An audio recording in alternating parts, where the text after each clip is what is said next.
It's moved 149 pounds, one of the most talked about all year with Darian Caldwell, Kyle Dake. People talk about the final. Well, guess what? There's a slip up in the EIWAs and throughout the course of the season, that's a semifinal potentially.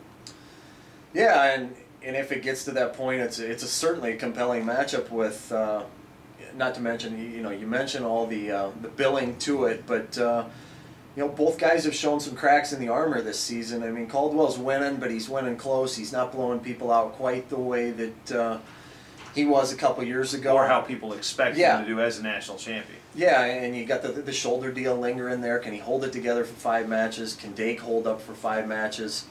It'll be 4 if they get to that point, I guess. But that's one that a lot of people would like to see.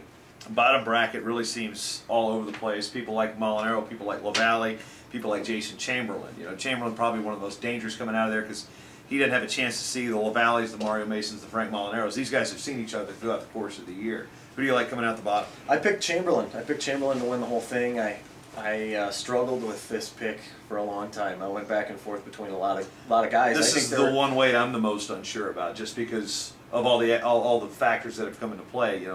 The shoulder, the conditioning, just the guts, basically. Yeah, and as you mentioned, the matchups, the guys that haven't seen each other.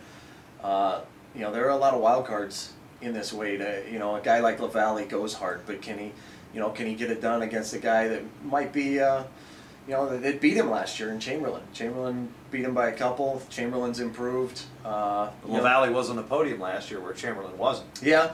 You've got a guy like Molinaro going up against one of the guys potentially that's beaten him in Mario Mason.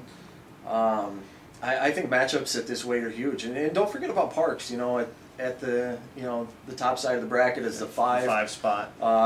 Certainly a guy that could win, could beat just about anybody in the bracket. Could he's had lapses too. Last year, he comes in, I believe, as the two seed.